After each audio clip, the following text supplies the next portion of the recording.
برادران ملت اسلامی، السلام علیکم ورحمۃ اللہ وبرکاتہ۔ الحمد للہ الحنان المنان الذي خلق الانسان وعلمه البيان، والصلاة والسلام على رسوله سید الانس والجان وعلى آلہ واصحابہ ذوی الخیر والاحسان، اما بعد فأعوذ باللہ من الشیطان الرجیم، بسم اللہ الرحمن الرحیم۔ ان اللہ لا یغیر ما بقوم حتی یغیروا ما بانفسہم، وإذا أراد الله بقوم سوءا فلا مرد له، صدق اللہ مولانا العظیم۔ بارگاہ رسالت مآب صلی اللہ علیہ وسلم میں درود پاک کا ہدیہ پیش کریں۔ اللہم صلی علی سیدنا محمد معدن الجود والکرم وآلہ واصحابہ الکرام وابنہ الکریم وبارک وسلم صلاة دائمتا سرمدا ابدا۔ حالات زمانہ کے اعتبار سے اور ہماری حالتوں کے اعتبار سے ایک بہت ہی عمدہ شعر ہے جو بالکل صادق آتا ہے۔ قوت فکر و عمل پہلے فنا ہوتی ہے، قوت فکر و عمل پہلے فنا ہوتی ہے جب کسی قوم کی شوکت پہ زوال آتا ہے۔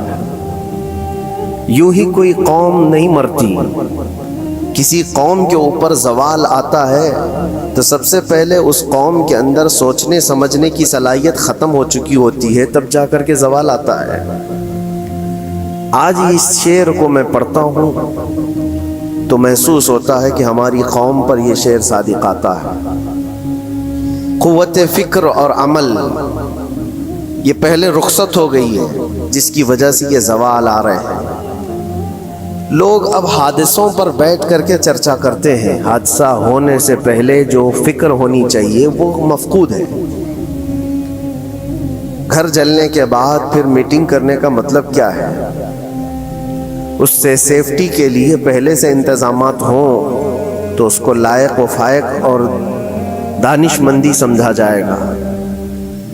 آج کے وہی حالات ہیں میرے عزیزوں۔ آپ کو پتہ ہے کچھ قومیں ایسی ہیں جو فیوچر پلاننگ کے لیے 100 سال کے بعد کا سوچتی ہیں، جبکہ یہ اسلام کا حصہ تھا۔ نبی کونین صلی اللہ علیہ وسلم نے 1400 سال بعد ہونے والی چیزوں کی پیشین گوئی فرمائی کہ نہیں فرمائی؟ اللہ کے نبی صلی اللہ علیہ وسلم نے 1000 سال بعد پیدا ہونے والی چیزوں کو پہلے سے بتایا تھا کہ نہیں؟ یہ ساری چیزیں نبی آخر الزمان صلی اللہ علیہ وسلم نے جو بتایا، مطلب یہی تھا کہ اس وقت کے لوگوں کو ضرورت تو نہیں تھی ان حالات کی، پھر بھی حضور ان کو بتا رہے تھے، صحابہ کو۔ آج جو چیزیں پیدا ہونے والی ہیں وہ رسول پاک کو پتا تھا، 1000 سال بعد ہونے والی چیزیں ہیں، لیکن اس وقت کے صحابہ کو یہ باتیں کیوں بتائی جا رہی تھی؟ ان کے حالات تو اس وقت کے نہیں تھے ویسے۔ اس کے باوجود نبی پاک صلی اللہ علیہ وسلم نے ان کو 1000 سال بعد ہونے والی چیزوں کی باتیں اس لیے بتائی کہ یہ دین اسلام فیوچر پلاننگ کے لیے کتنا ایکٹیو ہے، یہ سمجھو۔ آگے کے لیے اس لیے بتایا گیا کہ صحابہ اپنی اولاد کو اور وہ اپنی اولاد کو، وہ اپنی اولاد کو یہ بات منتقل کرتے جائیں اور آنے والے حادثوں سے پہلے سے ذہن پریپیئر رہے، تیار رہے۔ دجال کے فتنے کا ذکر کتنی مرتبہ حدیث پاک میں آیا۔ امت کو نبی پاک صلی اللہ علیہ وسلم نے یوں ہی نہیں چھوڑ دیا۔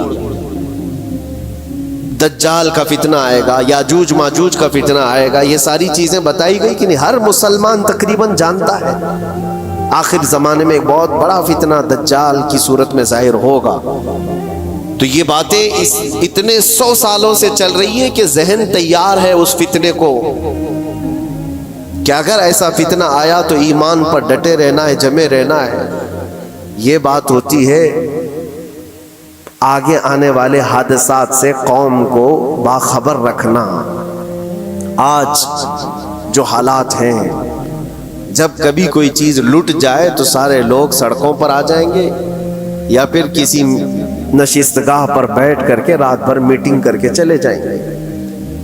یہ حادثے ہونے کے بعد کے جو حالات ہیں یہ وہی چیزیں درشا رہی ہیں کہ قوت فکر و عمل فنا ہو گئی ہے. قیادت ہمارے ہاں مفقود ہے.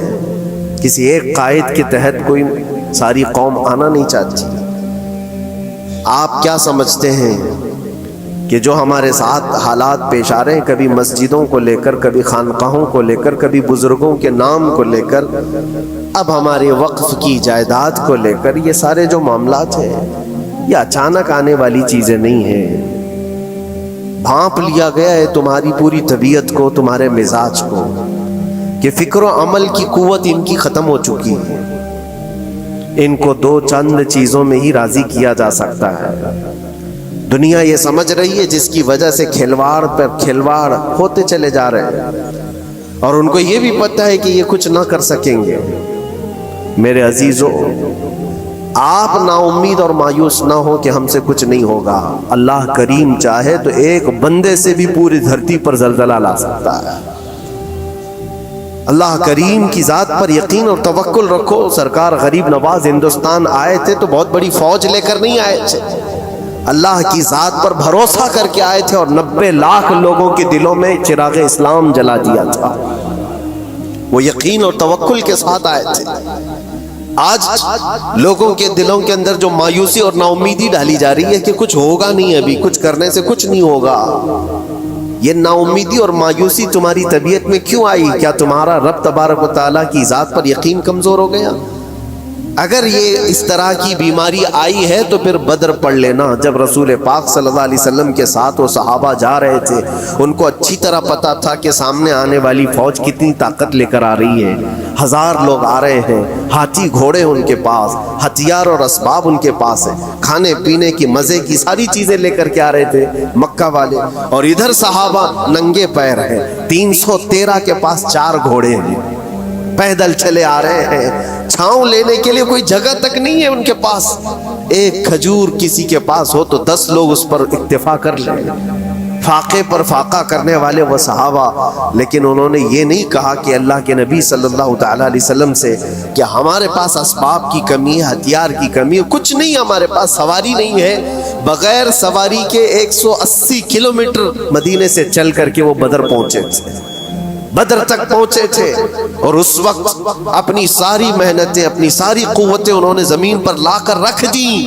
پھر بدر کے میدان میں جب پہنچے تب اللہ کریم کی بارگاہ میں دعا کیا تھا میرے مصطفیٰ نے، اے اللہ اگر اس نہتی قوم کو تو نے فتح نہیں دی تو پھر قیامت تک اس روئے زمین پر سجدہ کرنے والا کوئی نہیں ہوگا. یہ محبوبانہ انداز تھا میرے مصطفیٰ کا. وہ دعا مدینے میں بیٹھ کر کے بھی تو کر سکتے تھے. 180 کلومیٹر دور اتنی مصیبت میں دھوپ میں چل کر کے جانے کی کیا بات تھی؟ ننگے پیر صحابہ گئے ہیں، فاقے پر فاقہ کیے ہوئے. وہ مدینے میں بیٹھ کر دعا کرتے تو کیا رحمت للعالمین کی دعا قبول نہیں ہوتی؟ لیکن مصطفیٰ کریم صلی اللہ علیہ وسلم نے یہ مزاج دیا ہے، پہلے فکر و عمل میدان میں لاؤ پھر دعا کرو، اللہ کی مدد آتی ہے. یہاں ہم بیٹھ کر کے یہیں سے دعا کرتے ہیں، کچھ کرنا نہیں ہے، بدلنا نہیں ہے، اور فکر و عمل کو لانا نہیں ہے، تو پھر صرف یہاں بیٹھ کر کے دعا کرنا. یہ تو میرے عزیزوں عورتوں کو اس سے ذمہ داری دی گئی ہے کہ تم میدان عمل میں آ نہیں سکتی، تم اپنے گھروں سے دعا کرو اپنے بھائیوں کے لیے. لیکن یہ کام تو اب سارے مردوں نے بھی لے لیا ہے. بہرحال قوت فکر و عمل پہلے فنا ہو جاتی ہے جب کسی قوم کی شوکت پہ زوال آتا ہے. آج یہ جو سارے معاملات ہم دیکھ رہے ہیں، اس کی ایک خاص وجہ میں آپ کو بتانا چاہتا ہوں.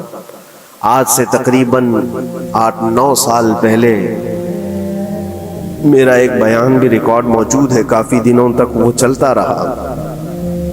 میری اپنی بات نہیں تھی. سراج الامہ امام غزالی رحمۃ اللہ تعالی علیہ انہوں نے لکھا تھا کہ امت پر اگر ایک ایسا وقت آ جائے جب ان کے سامنے ان کے نبی کو گالیاں دی جا رہی ہیں اور امت کچھ نہ کرے، تو پھر وہ انتظار کرے کہ عنقریب وہ وقت بھی ان کے اوپر آنے والا ہے جب ان کی ماؤں، بیٹیوں اور سب عزتوں کو بازار میں نیلام کیا جائے گا اور یہ کچھ نہیں کر سکیں گے. وہ دن آ جائیں گے. بیسک وجہ وہاں سے شروع ہوئی کہ لوگ اپنے عیش و عشرت میں کچھ کمی نہ کر سکے، بارگاہ مصطفیٰ صلی اللہ علیہ وسلم کی گستاخیاں کھلے عام ہوتی رہیں، اور اس پر ہم لوگ جس طرح کے حالات دیکھتے رہے۔ بہت سارے لوگ تو مجھ کو یہ کہتے تھے، مجھ سے یہ کہتے تھے، کیا ضرورت ہے آپ کو بولنے کی، حالات دیکھ نہیں رہے آپ؟ ظالمو، تم کو اگر کوئی چھوٹی سی ماں کی گالی دے دے تو تم بپھر جاتے ہو اور اس کے اوپر آسمان توڑنے کی بات کرتے ہو، اور ہم اپنے نبی پاک صلی اللہ علیہ وسلم سے کروڑوں ماؤں سے زیادہ محبت کرتے ہیں۔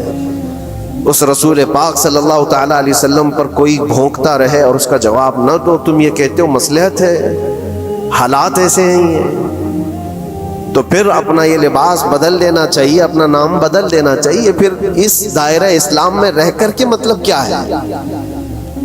اسی لیے اقبال نے 100 سال پہلے ایک مزاج دیا تھا، ایمان ہے کیا چیز، اسلام ہے کیا چیز؟ تم کیا سمجھتے ہو داڑھی ٹوپی اور جبے کبے کا نام اسلام ہے؟ اسلام کیا ہے؟ اقبال نے کہا تھا کہ بارگاہ مصطفیٰ صلی اللہ تعالی علیہ وسلم کے قدموں تک اپنے آپ کو پہنچا دو، یہی دین ہے، یہی دین ہے۔ گر بہو نہ رسیدی تمام ابو لہبیست، اور اگر تم وہاں تک نہیں پہنچ سکے تو زندگی ابو لہب کی طرح۔ دین یہ ہے، آبرو ما زنام مصطفیٰ است، ہم سب کی عزت و آبرو حضور کے نام سے جڑی ہوئی ہے، ان کے نام سے جڑی ہوئی ہے ہماری عزت و آبرو، اور تم اس نام کی حفاظت نہیں کر سکو گے تو آگے یہ سب چیزیں آنے والی ہیں جو آ رہی ہیں۔ آج لوگ آج واویلا مچا رہے ہیں، یہ بات یاد رکھنا، شیطان کبھی فجر کی نماز کے لیے اٹھا نہیں سکتا، اور اگر اٹھا رہا ہے تو پھر اس کا کوئی مقصد ہے، شیطان اور نماز۔ آج سکتہ ان کے پاس ہے، طاقت ان کے پاس ہے، حکومت ان کے پاس ہے، ڈپارٹمنٹ ان کے پاس ہے، سب کچھ، جوڈیشری، ہر چیز ان کے پاس ہو، وہ کیا کر رہے ہیں اس سے مجھے مطلب نہیں۔ میں آپ سے یہ پوچھنا چاہتا ہوں، مجھے رہزنوں سے غرض نہیں، تیری رہبری کا سوال ہے۔ تم خیر امت ہو، رسول پاک کی امت میں ہو، تمہاری بھومکا جس کو کہا جاتا ہے، تمہاری یہاں پر زندگی کے معاملات یہ بہت زیادہ اہمیت کے حامل ہیں۔ تم کیسے بن سکتے ہو آج؟ اسی لیے قرآن پاک کی آیت میں نے شروع میں تلاوت کی۔ رب ذوالجلال فرماتا ہے ان اللہ لا یغیر ما بقوم حتی یغیر ما بانفسہم، بے شک اللہ تعالیٰ اس وقت تک کسی قوم کی حالت نہیں بدلتا جب تک وہ قوم خود اپنی حالت بدلنے کی کوشش نہیں کرتی۔ جب تک اپنی حالت بدلنا نہیں چاہتے اس وقت تک اللہ تبارک و تعالیٰ نہیں بدلے گا۔ وَإِذَا أَرَادَ اللَّهُ بِقَوْمٍ سُوءًا فَلَا مَرَدَّ لَهُ، اور اللہ تعالیٰ کا یہ جلال بھرا ارشاد تو سنو، یہ 13ویں پارے کی سورہ رعد کی آیت ہے۔ اللہ کریم فرماتا ہے اور جب اللہ کسی قوم کے ساتھ سختی کا معاملہ کرنا چاہے، پکڑ کرنا چاہے، تو پھر کوئی طاقت اس کو ٹال نہیں سکے گی۔ رب تبارک و تعالیٰ جب کسی قوم پر عذاب لانا چاہے تو کوئی اس کو ٹال نہیں سکے گا۔ تو بدلو، اسی لیے اکثر یہ کہا جاتا، میں تو اپنی تقریروں میں جو چند مجھے چیزیں یاد رہتی ہیں وہ عرض کیے دیتا ہوں، باقی مجھے شعر و شاعری زیادہ یاد نہیں رہتی، لیکن جو دل پہ لگتی ہیں باتیں وہ ذہن میں محفوظ ہو جاتی ہیں۔ کسی شاعر نے کہا تھا، جگہ جگہ کے تھک چکے ہیں تمہیں یہ ہنگامے، نشاط لذت خواب گراں بدل ڈالو۔ کیا مطلب ہے؟ روز ایک ایک ہنگامہ ہوتا ہے، تم کو جگا رہا ہے، اٹھ جا اے مسلمان، اٹھ جا، نشاط لذت خواب گراں بدل ڈالو، لمبی نیند سونے کی جو عادت پڑی ہوئی ہے اس مزے کو بدل ڈالو، غلط روی سے منازل کا بعد بڑھتا ہے، مسافروں رویش کارواں بدل ڈالو۔ شاعر نے کہا ہے ادھر ادھر کی لے میں چلتے رہو گے تو منزل لمبی ہو جائے گی۔ جس راستے پر تمہیں چلنا ہے اگر بار بار ادھر ادھر مڑتے رہو گے، غلط روی اس کو کہتے ہیں، غلط چلنے سے منازل کا بعد بڑھتا ہے، منزل لمبی ہو جاتی ہے، جہاں پہنچنا تھا وہ پہنچ ہی نہیں پاؤ گے۔ اسی لیے شاعر کہتا ہے مسافروں رویش کارواں بدل ڈالو، قافلے کے چلنے کا جو طریقہ ہے اس کو بدل لو تم۔ یہ پوری کی پوری بات ہم پر فٹ ہوتی ہے. چلنے کا انداز بدل ڈالو اے نوجوان. جہاں کسی کے گھر میں آگ لگی ہو، دھواں اٹھ رہا ہو، اور اگر کوئی نوجوان اندر بیٹھ کر کے یہ کہتا ہو کہ یہ ساون کا موسم ہے یا پھر یہ ابر رحمت ہے، تو اس کی سوچ پر ہم کیا کہیں؟ جہاں آج پوری قوم قسم پرسی کے عالم میں ہو، امت محمدیہ کے یہ حالات آج دیکھ رہے ہیں، روزانہ دیکھ رہے ہیں. تم شیئر تو کرتے ہو، ہر جگہ شیئر کرتے ہو، اور سارے ریلز پر تم جو دیکھتے ہو ہنگامے، روز صرف ہندوستان کے نہیں پوری دنیا بھر کے فلسطین کے مظلوم بچوں کی لاشیں دیکھتے ہو اور شیئر کر کے آگے بڑھ جاتے ہو. ان کی چیخیں، ان کے ڈاک کے ملبے، ان کا ڈھیر، ان کے تباہ و برباد گھر، ایک ایک قبر میں 80 لوگوں کی لاشیں، یہ سب کیا تم نہیں دیکھتے؟ شیئر کر کے آگے بڑھ جاتے ہو. یہی تو ہنگامے ہیں جو تمہیں دھگا رہے ہیں. جگہ جگہ کے تھک چکے ہیں تمہیں یہ ہنگامے خود ہی تھک گئے. یہ اٹھتا نہیں ہے. ایک دور وہ تھا 100 سال پہلے کا جب یہاں پر موجود انگریز اس قوم کو دیکھ کر یہ کہنے پر مجبور ہو گیا تھا، یہ فاقہ کش موت سے ڈرتا نہیں ذرا. بھوکیوں پر بھوکا رہتا ہے لیکن موت سے ڈرتا نہیں. روح محمدی اس کے بدن سے نکال دو. روح محمدی ان کے بدن میں تھی. انگریز تھر تھراتے تھے. اس قوم کا کوئی جواب ہی نہیں ہے. سب سے زیادہ اگر کسی چیز سے ڈرایا جا سکتا ہے تو موت سے، اور یہ قوم ایسی ہے کفن تو اپنے کندھے پر لے کر گھومتی ہے، جہاں موت آ جائے سو جائے. یہ فاقہ کش موت سے ڈرتا نہیں ذرا. روح محمدی اس کے بدن سے نکال دو. یہ کس کی بات تھی؟ یہ انگریزوں کی بات تھی. اور آج حالات بدل گئے. سارا کا سارا زمانہ تم پر آج بھوکے بھیڑیا کی طرح جھپٹ پڑا ہوا ہے. اور ان حالات میں آپ سے سوال کرتا ہوں، ایک طرف تیز آندھیاں چل رہی ہیں، ایک طرف گھر کے اندر آگ لگی ہوئی، ایک طرف بھوک اور پیاس کی شدت ستا رہی ہے، ایک طرف تمہارے بھائی بہنوں کی بیماریاں ستا رہی ہیں. جب اتنے سارے معاملات ہو تو اے نوجوانوں بتاؤ تم کیا کرو گے اس وقت؟ رات بھر بیٹھ کر گیم کھیلو گے؟ کیا یہ گیم کھیلنے کا وقت ہے؟ اس نوجوان پر کیا یہ افسوس نہیں ہوتا کہ اس کے پوری امت کے حالات ایسے ہیں کہ بچوں کی چیخیں نکل رہی ہیں اور اس کو پب جی سے فرصت نہیں ہے، ریل بنانے سے فرصت نہیں ہے، یہ مجرے کرتا ہوا گھوم رہا ہے. مسجدیں ویران کیوں ہیں؟ خالی کیوں ہیں؟ تم نے مسجدوں کو ویران رکھا تو مسجدیں تباہ ہونے شروع ہو گئیں، دوسروں کی نظر ہونے لگ گئیں اور اس پر لوگوں کی غلط نظریں پڑنے لگ گئیں. آ جاؤ اے مسلمانوں، میرے مصطفیٰ کریم صلی اللہ تعالیٰ علیہ وسلم کی ہدایات پر ایک بات چیلنج کے ساتھ کہتا ہوں. تمہارا نام اگر نبی پاک صلی اللہ علیہ وسلم کے نام سے جڑا ہے تو یہ چیلنج کے ساتھ میں کہتا ہوں، اس رہتی دنیا میں تمہیں پوری طاقتیں مل کر وہ عزت نہیں دے سکتی جو میرے مصطفیٰ کے قدموں کی وابستگی دے گی. کوئی تمہیں عزت نہیں دے سکتا. تمہیں وہیں آنا پڑے گا، اسی پوائنٹ پر آنا پڑے گا جہاں پہنچ کر کے خالد بن ولید نے عزت پائی تھی. اسی نقطے پر آ کر جمع ہو جاؤ جہاں عمر پہنچے تھے تو فاروق اعظم بن گئے تھے. اسی نقطے پر آ جاؤ جہاں علی پہنچے تھے تو حیدر کرار بنے تھے. ہر ایک کو عزت اسی بارگاہ سے ملی ہے. اور جو کچھ بھی معاملات ہو رہے ہیں اس کی ایک وجہ یہی ہے، ناموس رسالت پر تم نے ہلکے پن کا اظہار کیا تو پھر ہمارے سارے مسئلے داؤ پہ لگ جائیں گے.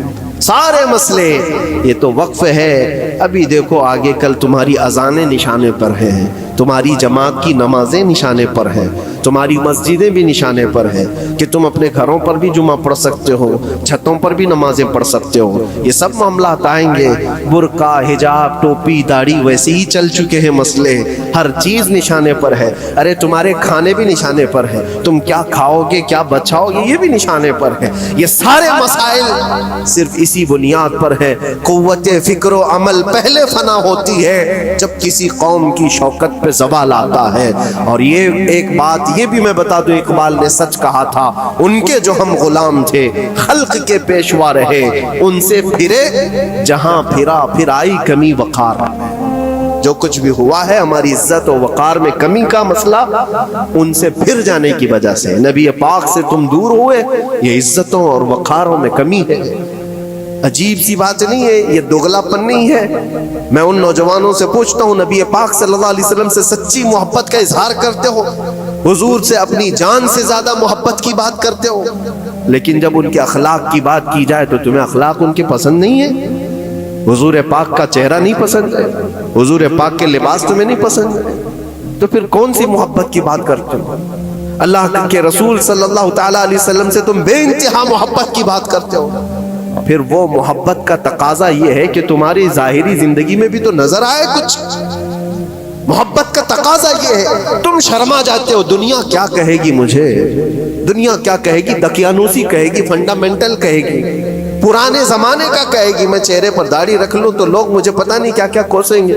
تم نے دنیا کے لیے اپنے آپ کو بدل لیا، یہ نہیں سوچا کہ یہ وہی دنیا ہے جو 4 دن کے بعد میری دوستی کو لات مارے گی اور 4 دن کے بعد مجھے قبر میں رکھ کر کے منو مٹی پر دبا دے گی، اور مجھے جانا تو ہے پھر قبر میں منہ دکھانا ہے تو اسی مصطفیٰ کو دکھانا۔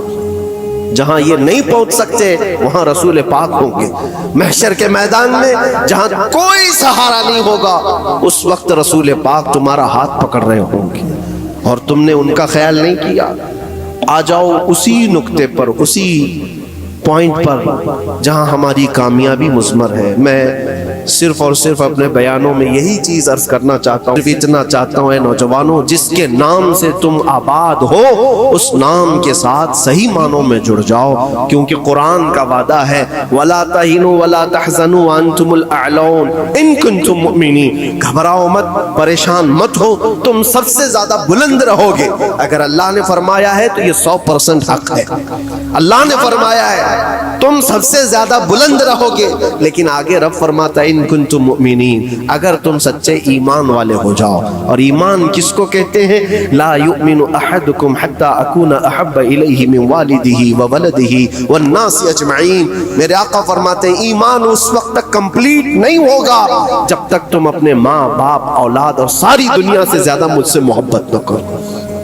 یہ ہے، اور اخیر میں یہی کہوں گا، ہر مسئلے کا حل، سارے تمام ایشوز کا خلاصہ، علاج ایک ہی چیز میں ہے کہ محمد سے وفا ہے تو ہم تیرے ہیں، یہ جہاں چیز ہے کیا، لوح و قلم تیرے ہیں۔ لوگ انتظار میں ہیں، بہت سارے لوگ یہ پوچھتے بھی ہیں ہمیں کیا کرنا چاہیے، ہمیں کیا کرنا چاہیے۔ ظلم پہ ظلم ہوتا جا رہا ہے، ظالم اپنے انجام پر ضرور پہنچیں گے، کیونکہ قرآن میں اللہ کا وعدہ ہے وَسَيَعْلَمُ الَّذِينَ ظَلَمُوا أَيَّ مُنْقَلَبٍ يَنْقَلِبُونَ۔